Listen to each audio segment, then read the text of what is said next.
Alright, Assalamu alaikum. So, in this video, we'll be studying about reversible reactions and the mechanism behind reversible reactions and how we can maximize the yield of any reversible reaction in terms of something known as the Chatellier's principle. Right, so let's talk about reversible reactions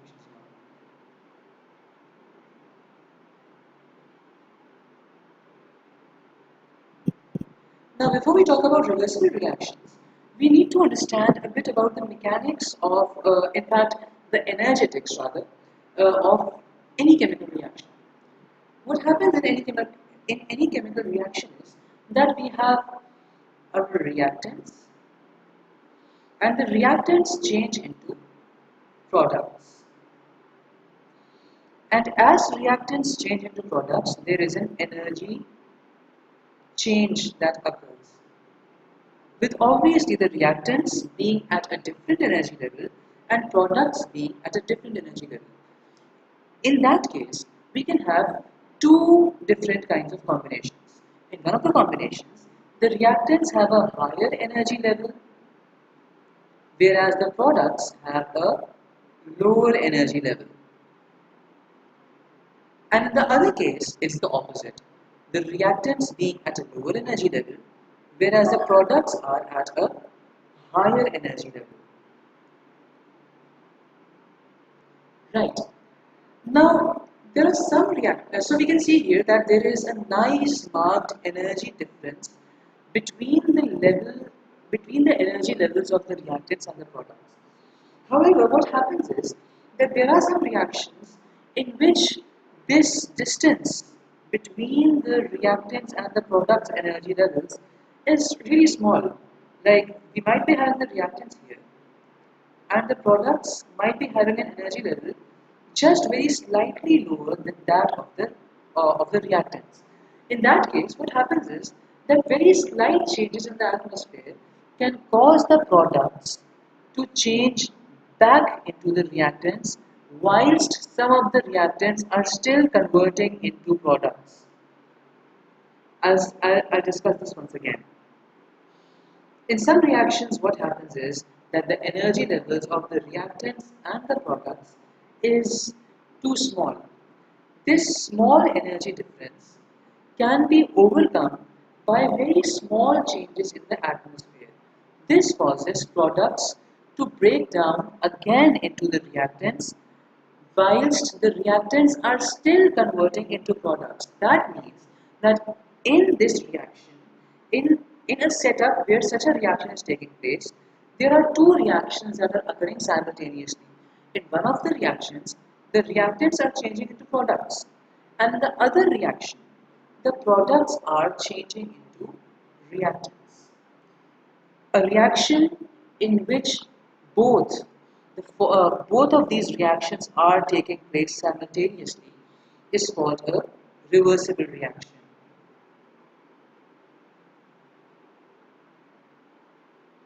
Why is it called a reversible reaction? Because the forward reaction, that is going from reactants to products, is taking place, as well as the backward reaction, which involves going from products back to the reactants, is also taking place.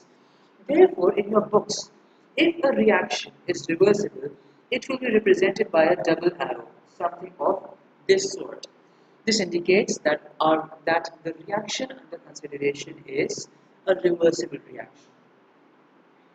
Now, one thing that we need to know here is that most of the reactions are irreversible reactions in reality.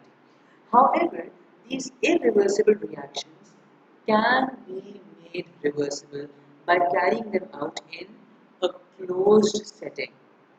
Right? So we'll write this down. Irreversible reactions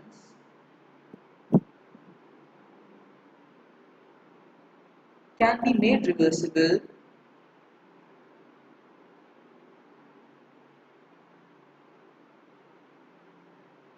if they are carried out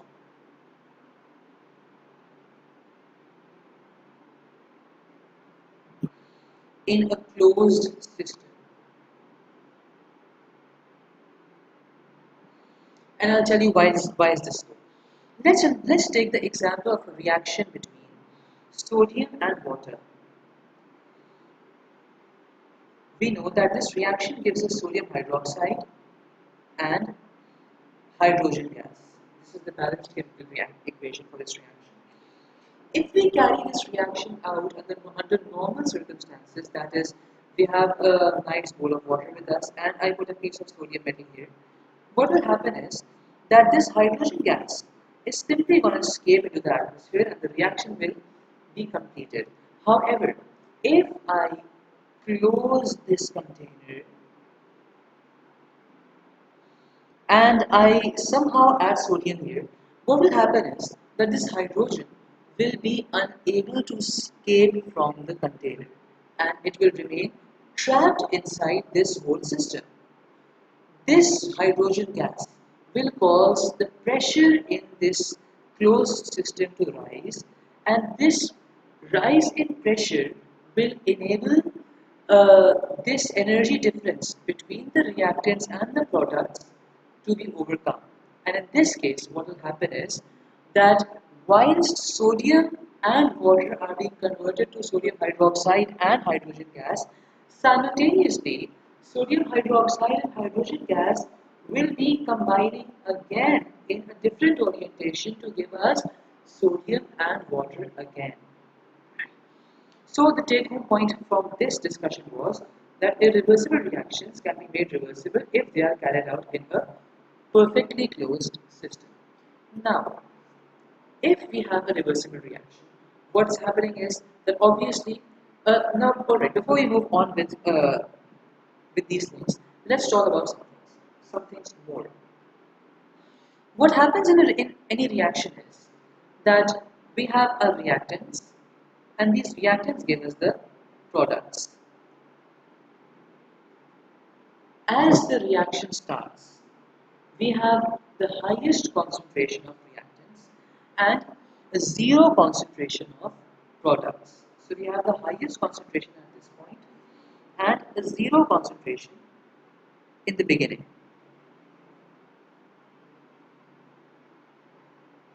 Now, as the reaction starts, the concentration of the reactants decreases, whereas the concentration of the products also increases.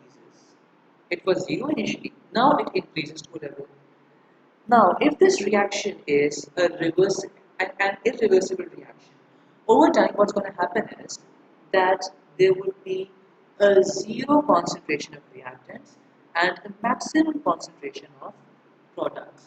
However, if this is not a reversible reaction, what happens is that there is a concentration of reactants and there is a concentration of products with some of the reactants, some of the remaining reactants converting into the products and some of the remaining products converting into the reactants. Some of the achieved products. So a time comes in any chemical reaction when when the rate of forward reaction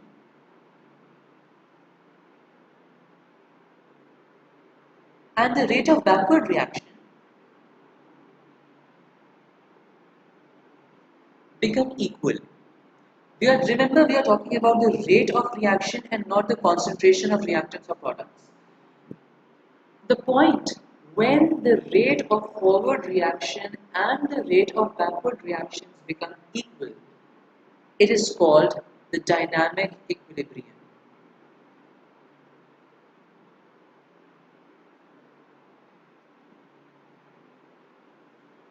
Right. So what is a dynamic equilibrium?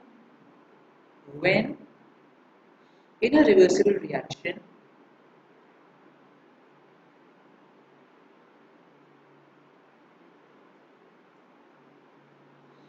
the rates of backward and forward reactions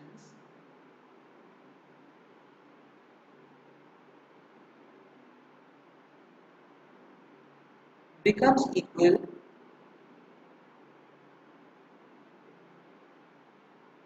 a dynamic equilibrium is achieved.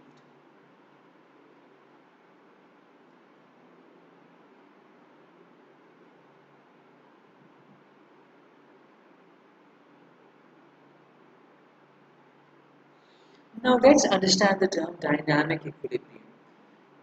Firstly, the word dynamic. Dynamic refers to the fact that there is a conversion continuously taking place. Right? Why? Because remember, the rates of reaction do not stop in a reversible reaction, it continues infinitely. So, the forward reaction will keep going on, the backward reaction will keep going on. Since both reactions are continuously occurring, this is referred to as a dynamic equilibrium.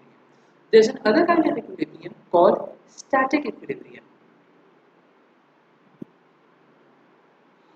And in static equilibrium, what happens is that there is no movement at all. The reactions stop. Remember these terminologies. Static equilibrium and dynamic equilibrium can be applied to physics as well. How? I'll explain this.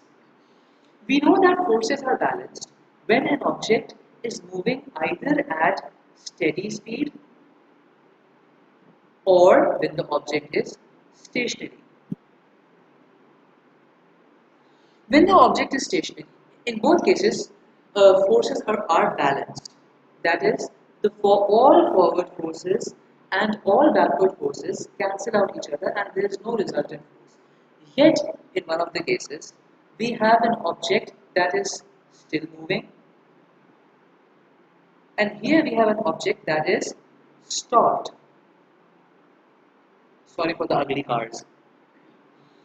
Now, in this case, where despite forces being balanced or being in equilibrium, equilibrium refers to the fact that the forward and backward rates are equal, right? Equilibrium refers to the fact that forward and backward rates or forces in the case of physics are equal. So there is no net force or no net reaction in case of chemistry. Right, let's come back to this again. Uh, in equilibrium, we have equal rates of forward and backward reactions, yet there is one case where the object is still moving, but in the other case, the object is stationary. The case where the object is stationary is referred to as a static equilibrium, whereas when the object is still moving, despite the fact that all forward and backward forces are balanced, is referred to as a dynamic equilibrium. Yeah, I was connecting the right arrow. So in chemistry, all equilibria are dynamic equilibria, right? Why?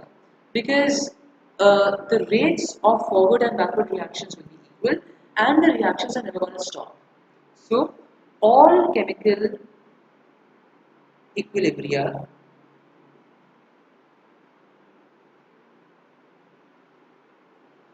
are dynamic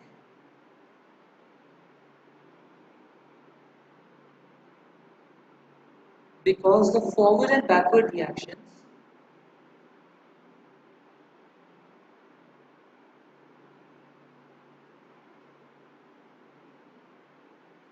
go on continuously.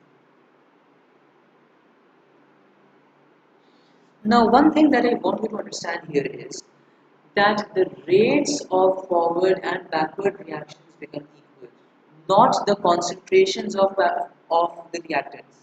So this means that once the backward and forward reactions have equaled in rate, we might still be having a higher concentration of reactants and a lower concentration of products, or vice versa. We might be having a higher concentration of products and a lower concentration of reactants.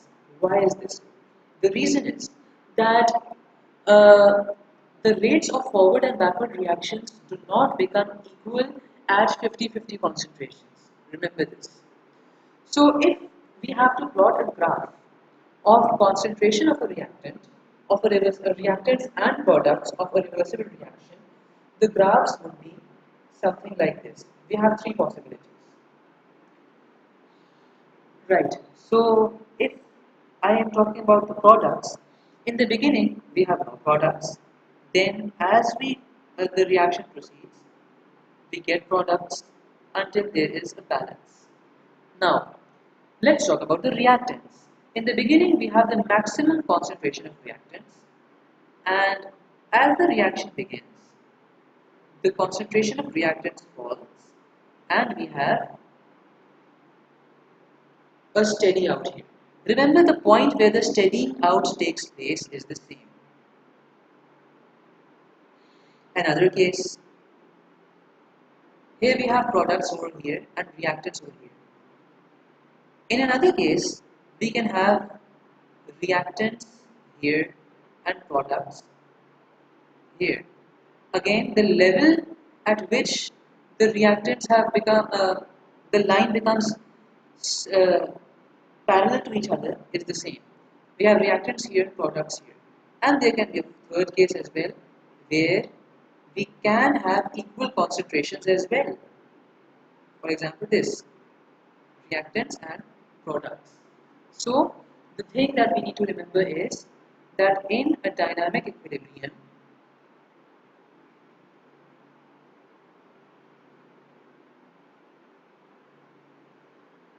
rates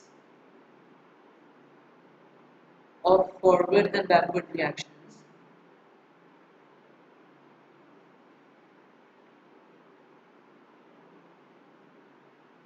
are equal. This is depicted by the fact that the line straightens out at the same point of time. We have time here, we have concentration here. So the line straightens out at the same point of time, which indicates that the rates have become equal, but not the concentrations. The rates are equal, but the concentrations of the reactants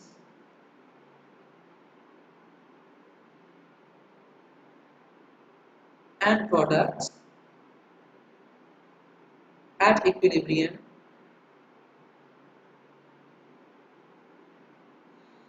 might not be the same.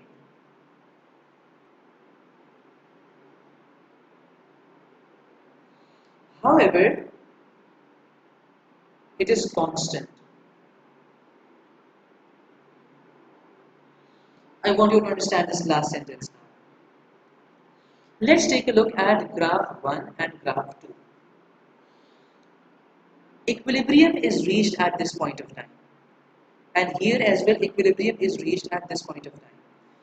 And we can see very clearly that at equilibrium, the concentration of products in graph 1 is greater than the concentration of reactants.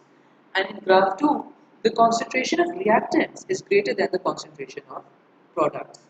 However, despite this, the concentration after the equilibrium has reached remains constant. Here as well, after the equilibrium is reached, the concentration of reactants remains constant. Here as well, we can see that after the equilibrium is reached, the concentration of reactants remains constant, the concentration of products remains constant. However, it's not equal, because we can see that the concentration of reactants in graph 1 is less than that of the products and more than that of the products in graph 2. So this is a very important point, that the concentration of reactants and products at equilibrium is constant, but not necessarily the same. It can be the same as we have in graph 3, but it's not necessarily the same. This is a very important concept, and it's very important to understand it at this point of time, because then it might cause very serious problems at A levels. Anyway, so this was about equilibria. One more, alright, I want to remind this, that even though the concentrations have become of products and reactants has become equal, the backward and forward reactions are still taking place. That means that even after the equilibrium is achieved, the conversion of products to reactants and the conversion of reactants to products is still taking place.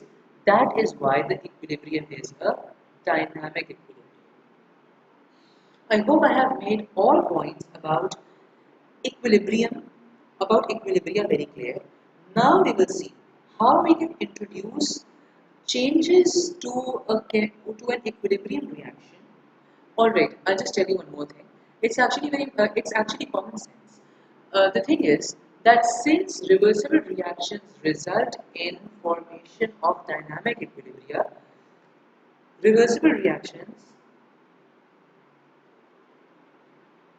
are also called equilibrium reactions.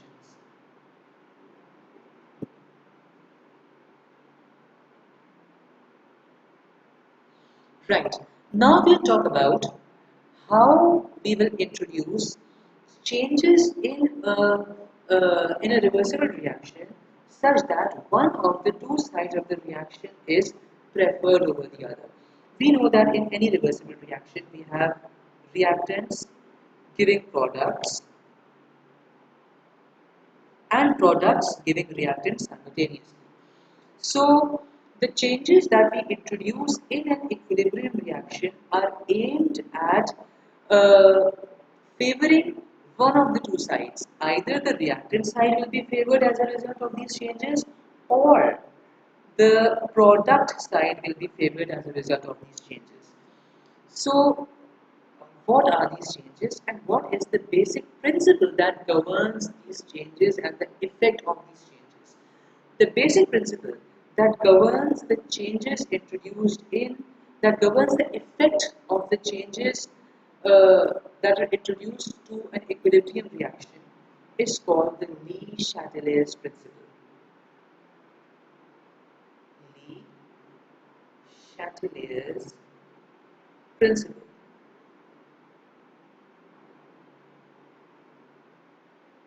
Now, this Lee-Chatelier's principle states that if a change is introduced, is introduced to an equilibrium reaction,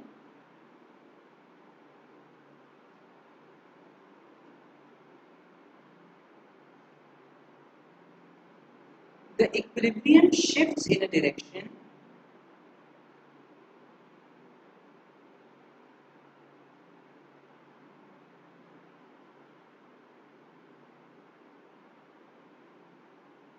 which opposes that change.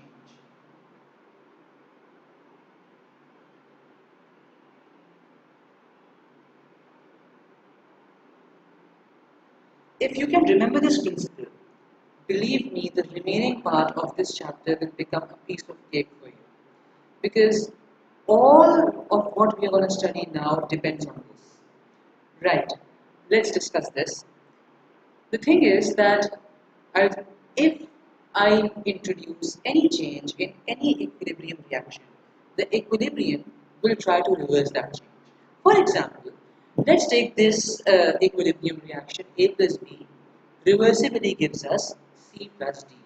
Now what if I increase the concentration of D in this equilibrium reaction? Somehow I'm able to increase the concentration of D here. What will happen is the equilibrium will try to reverse this change. That is, I had increased the concentration, the equilibrium will try to decrease the concentration. And the only way the equilibrium can decrease this concentration is by preferring the back side of the reaction. Why? Because in order to decrease the concentration of D, we have to make more of A and B, and that obviously will be done if more of D is utilized, and that obviously will happen when the reverse reaction is preferred. Let's take another example. What if I increase the concentration of B? The equilibrium will try to decrease the concentration of B. I had increased it, the equilibrium is going to try to decrease the concentration. And this is possible by using more and more of this B. And when more of B is used up, obviously more of C and D will be formed, and hence the forward reaction will be preferred. Alright, what if I decrease the concentration of B. If I decrease the concentration of B, the equilibrium is going to try to increase this concentration. And how will that be done?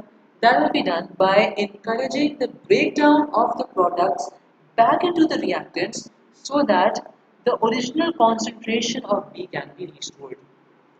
So this is how this is how changes in concentration affect the position of the equilibrium. Right. Now let's talk about, we'll write all this down as well. First we are understanding the concepts.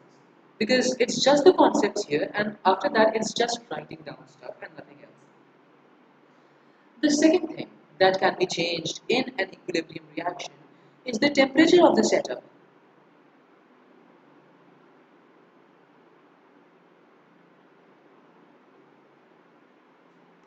Right. Now what can we do?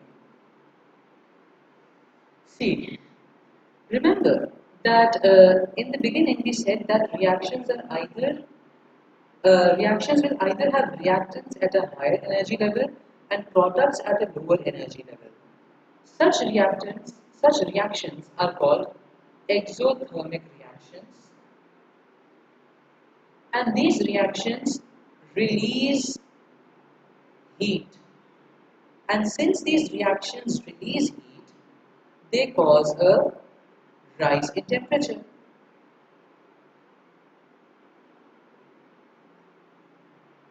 On the other hand, in reactions where products have a higher energy level as compared to the reactants, the opposite happens. Such reactions are called endothermic reactions, and since in these reactions the reactants have to take up energy so that the products are at a higher energy level, what happens is that this energy is obtained from the environment. And when energy is being obtained from the environment, there is a drop in the surrounding temperature, causes a drop in the surrounding temperature. Why? Because they take heat in. So just like any reaction is either exothermic or endothermic, similar is the case with reversible reactions. But the problem with reversible reactions is that two reactions are taking place simultaneously in the same reaction vessel. One of the reactions is the conversion of the reactants into products. In this case, this is exothermic. Whereas for the other reaction, the products are actually serving as the reactants and the reactants become the products. And in the reverse reaction, we can see from this arrow that the reverse reaction is an endothermic reaction. What does this imply? This implies that the forward reaction gives out heat and raises temperature, whereas the reverse reaction takes in heat and decreases temperature.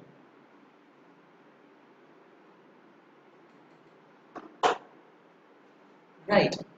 So this means that if in this example A plus B giving us C plus D, if we say that the forward reaction is exothermic, then the backward reaction will definitely be endothermic, and we have seen this through the diagram as well.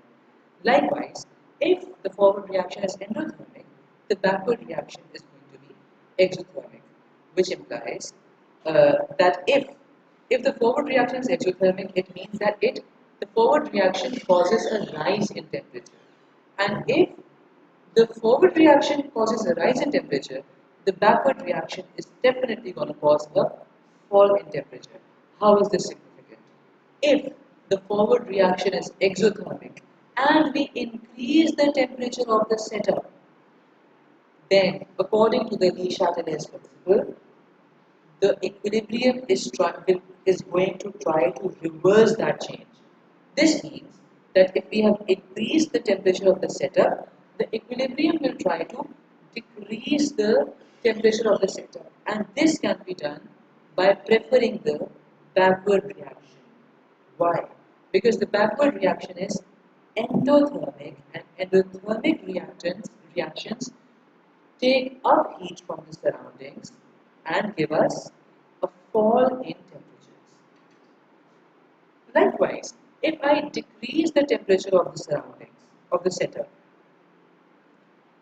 what's going to happen is that according to the Chatellier's principle, the equilibrium is going to try to reverse that change. That is, the equilibrium will try to raise the temperature of the reaction vessel and the reaction contents. This can be done by favoring the forward reaction. Why? Because the forward reaction is exothermic, that is, it gives out heat. I hope this is very clear. Now let's come to the third and the last change that we can introduce to an equilibrium reaction. And that change is change in pressure.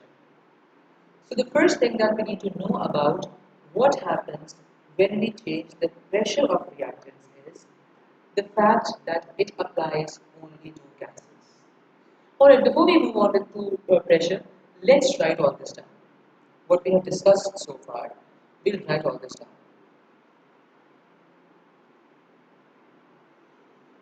So first we'll talk about the effect of changing concentrations. Effect of changing the concentration of reactants or products on the position of the equilibrium. So now,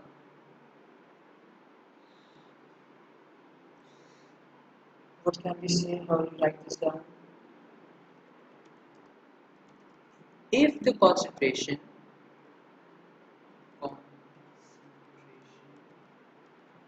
of the reactants is increased, the equilibrium will shift in a direction that reverses this increase. Therefore, the forward reaction is preferred since it forms more products and uses up more of the reactants. And if the concentration of the products is increased,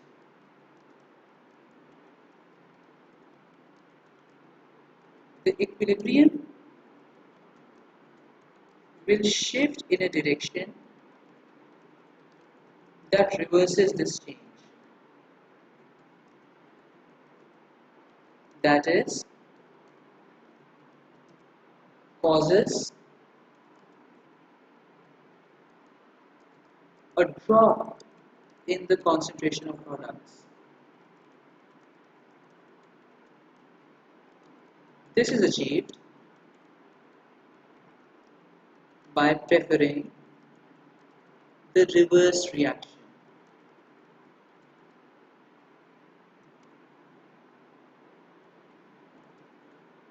Similarly, if the concentration of the reactants is decreased,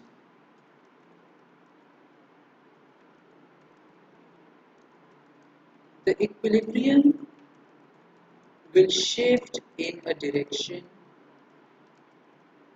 that reverses this change. That is, raises the concentration of reactants.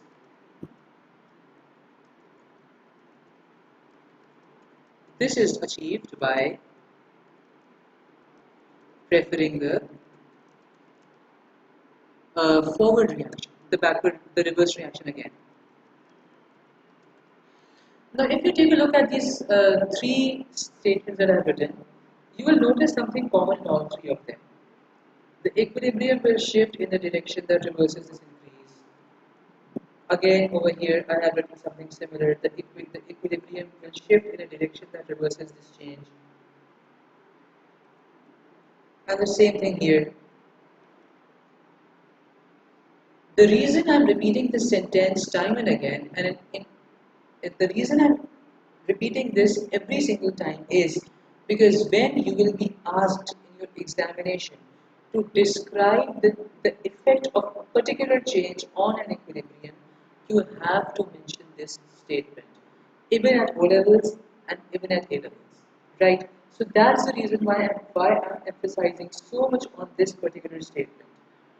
And also, another reason why I'm emphasizing this so much is because this is a principle that you need to remember. And if you can remember this principle very well, this chapter becomes very easy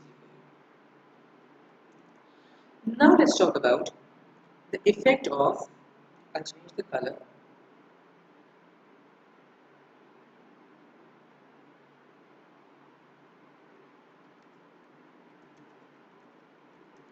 effect of changing the temperature of changing temperature on the position of equilibrium. So now we can divide this into two cases. Case number one, if the reaction is exothermic.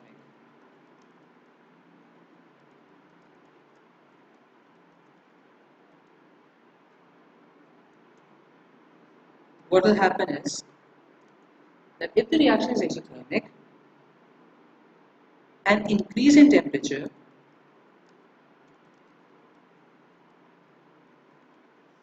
when I say if the reaction is exothermic, I mean the forward reaction, right? If the forward reaction is exothermic, that obviously implies that the backward reaction is going to be endothermic. So, if the forward reaction is exothermic, an increase in temperature will favor the reverse reaction. Alright, I'll write it in a more conventional way. An increase in temperature will cause the equilibrium to shift in a direction that opposes this change. Therefore, the backward reaction, which is endothermic, and hence decreases temperature, is preferred. Likewise, a decrease in temperature will again cause the equilibrium to shift in a direction that opposes this change, and therefore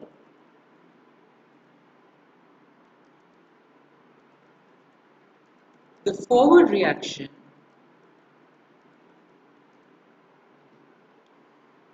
which is exothermic and hence increases temperature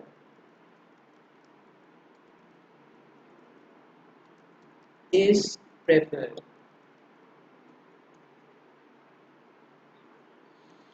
The opposite happens if the forward reaction is endothermic.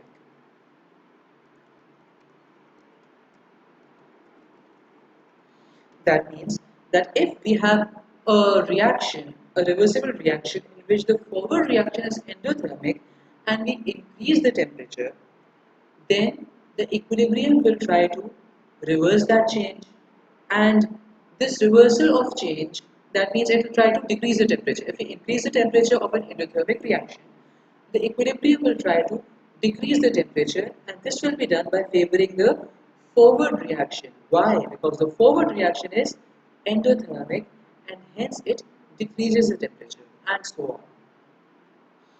So now we have discussed about the effects of concentration and temperature on the position of equilibrium. Now let's talk about pressure. So the first thing about pressure is to remember about the effect of pressure is that number one,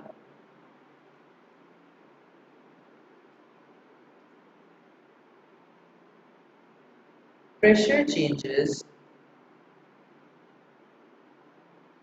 affect equilibria involving gases.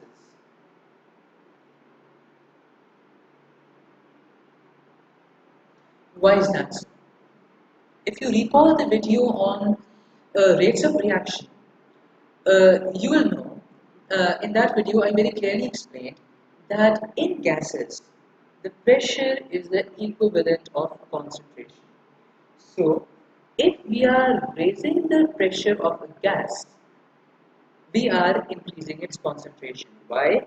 Because we are congesting the gas molecules in a smaller amount of space. That is, we are obviously increasing the concentration of gas in a given volume. If however, increases in pressure are gonna have no effect on solids and liquids. Why? Because their molecules are not free to move about everywhere. So that's the reason why if the reactants or products are not gases, pressure is not going to have any effect on them. Now, how to go about it with pressure changes? Remember that the first thing that you need to check if pressure will have an effect or not is the fact that there are gaseous reactants or not. I'll do it with an example. Let's take the example of the reaction between nitrogen and hydrogen. This gives us ammonia gas. The balancing of this reaction is as follows. Right.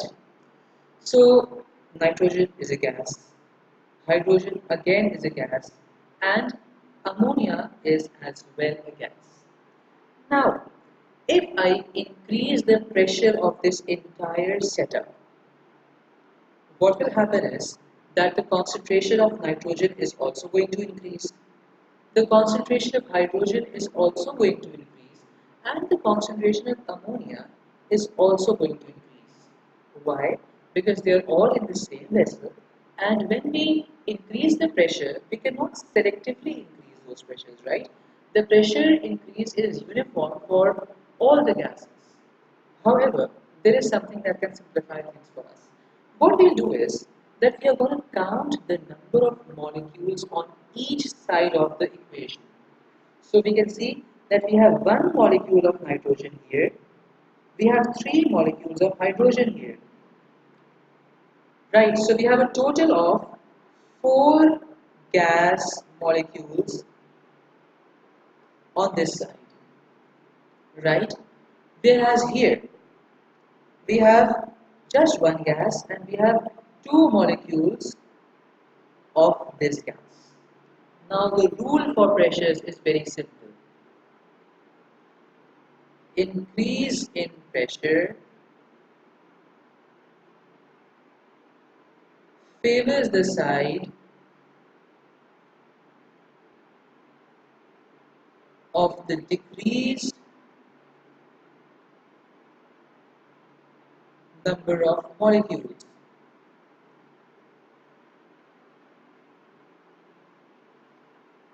Which means that in this reaction, if we increase the pressure,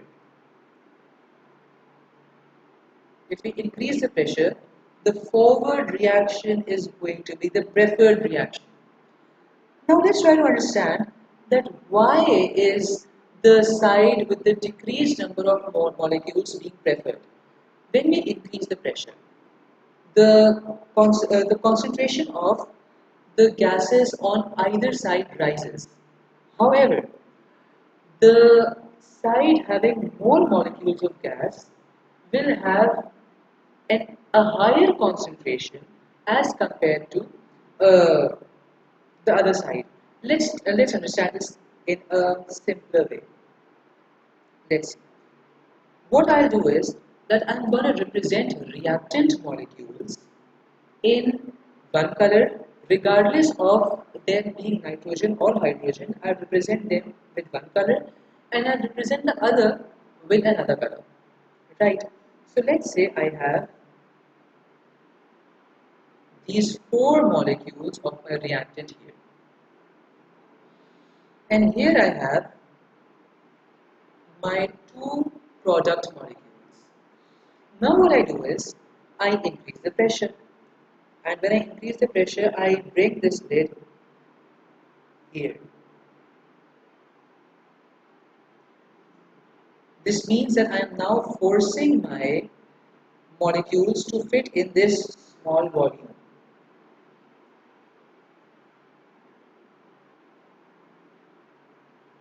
Now, if you recall from the video on rates of reaction, pressure in gases arise because of the bombardment of gas molecules with the walls of the container. In this case, when the molecules of the reactant side bombard the walls of the container, they exert a pressure. Likewise, when the molecules of the product side bombard the walls of the container, they exert a pressure as well. Now, if we assume that the backward reaction is preferred as a result of an increase in pressure, it would mean an ever increasing pressure. Why? Because in that case, we will have the same number of molecules bombarding a smaller amount of space, which would give us a higher pressure, and we know from the basis of the Chatellier's principle that the pressure has to decrease, and the pressure can decrease only when we have the side which prefers we have the side having the lesser number of molecules. If it makes no sense, just remember this rule here, that increase in pressure favors the side of the decreased number of molecules. So now, how will we follow about with questions on this? Firstly, we will see that the reactants are gases or not. If we have if we have an equation which involves both gaseous and non-gaseous reactants, then we are going to consider only the gaseous reactants, not the non-gaseous reactants, right? Then we are going to count the total number of gas molecules on either side of the equation. Right. Now we are going to see which side has the lesser number of gas molecules. If we increase the pressure, the side with the lesser number of gas molecules will be favored. If we have an equal number of gas molecules on both sides, in that case, increasing pressure or changing pressure is going to have absolutely no effect on the position of equilibrium. Having discussed all this, we are uh, alright. I'll just give an example here to consolidate this. You take the example of this reaction only. This reaction is N2 plus 3H2 gives us 2NH3. In this reaction, the forward reaction is exothermic. We know from chemical energetics that in exothermic reactions, the enthalpy change is negative. Right? The forward reaction is exothermic. That means the forward reaction gives off heat. And this is the equation. All reactants are gases. Now, if we are asked to find the conditions in which this equilibrium is going to give us the highest yield of ammonia, then the answer is that firstly we need a high pressure. Why? Because if we need more ammonia, we need to prefer this side, right? And we know that we have four gas molecules on this side, we have two gas molecules on this side. So if we increase the pressure, the side with the lesser number of gas molecules will be preferred. Therefore, if we have a high pressure, the yield of ammonia will be increased. The second thing that we need is a low temperature. Why? Because the forward reaction is exothermic. So if we increase the temperature, what will happen is that the equilibrium is going to shift in the direction that opposes this change. That means that the equilibrium will try to decrease the temperature, and this will be done by preferring the backward reaction. Why? Because if the forward reaction is exothermic, the backward reaction is endothermic. That is, the backward reaction decreases the temperature. Therefore, maximum yield in this reaction is achieved when we have a high pressure and low temperature. But the drawback of a low temperature is very significant. Remember, at low temperatures, what happens is that the rate of reaction also becomes very slow, right? For this reason, we have to take relatively high temperatures. We'll discuss this in more detail when we talk about the Haber process in the next video. Anyway, so the point to remember is, from the second point, we need to remember that increases in temperature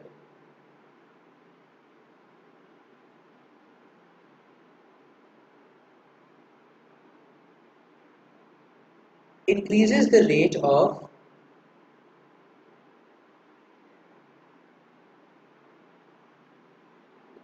both the backward and the forward reactions.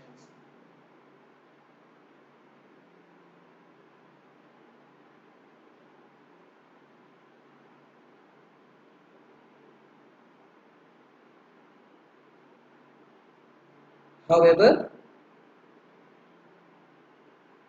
if the forward reaction is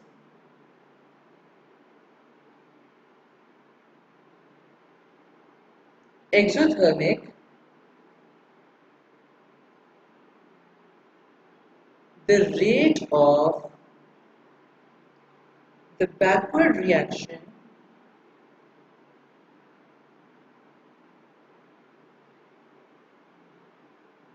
will dominate the forward reaction.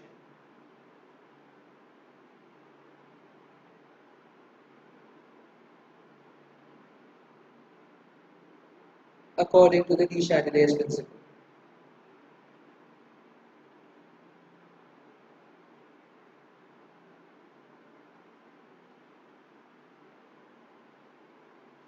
So it's very important to remember that increases in temperature cause the forward reaction to speed up as well as the backward reaction to speed up. So if you are asked a question that you get this question in MCQs a number of times, that what increases the rate of a particular reaction, and the reaction is a reversible reaction, let's say. So remember, temperature increases the rate of both the backward and the forward reaction.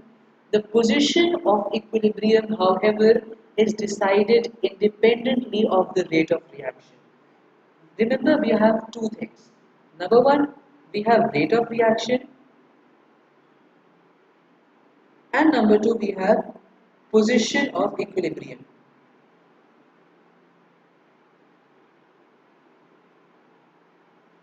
So now we'll remember this, that no matter whether we have a reversible reaction, whether we have an irreversible reaction, whether we have a reversible reaction with the forward arrow representing an endothermic or an exothermic reaction, no matter what, if there is an increase in temperature, there will be an increase in temperature. However, the position of equilibrium will be decided by taking a look at whether the forward reaction is exothermic or the backward reaction is exothermic. So we have two independent things to consider whenever we are talking about changes in temperature. Rate of reaction is independent of the position of equilibrium. So we have to consider both of these independently. I hope this is extremely clear. We will now, in the next video, hopefully we'll try to discuss Haber process and contact process and the uses of ammonia and sulfuric acid respectively, which are formed as a result of these processes. Till then, Assalamu alaikum.